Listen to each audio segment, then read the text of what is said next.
Brother, kamusta si Elias tsaka si Bane? Napanood kasi namin ni Pretty sa TV yung nangyari eh. Ligtas na sila, brother. Si Elias pa ba? At pauwi na rin daw sila dito ngayon. Mabuti naman.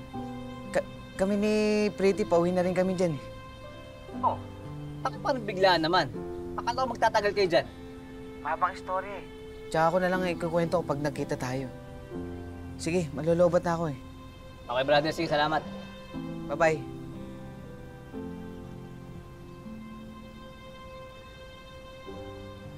Pretty, uwi na tayo. Dami kasi nangyari dito eh. Tsaka maling-mali yung ginawa ko. Nadamay ka pa. Sa pagpapanggap natin. Maling-mali talaga eh.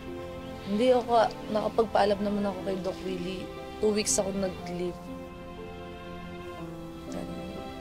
Sasamahan naman kita kung gusto mong may ayusin pa dito. Hindi na. Uwi na tayo. Mali naman talaga ginawa natin eh. Maling-mali. Oo, aminin ko noong una. Gusto ko rin talagang magkaroon ng mana mula kay tatay. Para guminhawa naman yung buhay ko kahit papano.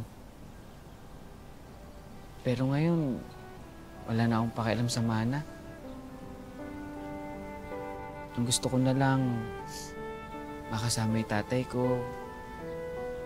Habang nabubuhay siya, makabawi ako sa kanya.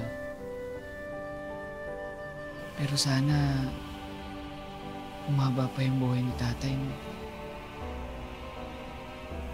Para makabawi man lang ako sa kanya.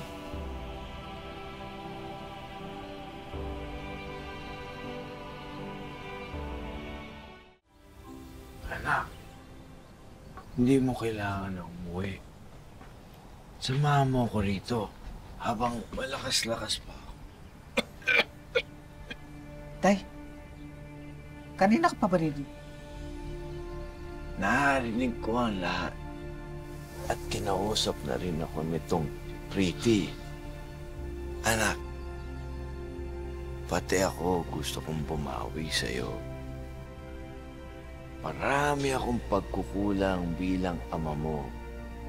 At mababawi ko lang yon kung ibibigay ko ang manang karapat-dapat para sa'yo. Ang lahat ng ari-arian ko, ibibigay ko sa'yo. Ipapaayos ko yan sa last will sa abogado ko bukas na bukas din. Pero tay, buo na po kasi yung desisyon ko eh. Uuwi na po kami. Kasi baka magkagulo na naman eh. Tsak na hindi naman papayag ng dalawang kapatid ko sa gagawin nyo na yan eh. Nakakausap ko na ang dalawang kapatid mo. Wala na rin silang magagawa. Promise. Ito na ang huling-huling giling ko sa'yo bago ako pumanaw. Tanggapin mo na lahat ng ibibigay ko sa'yo.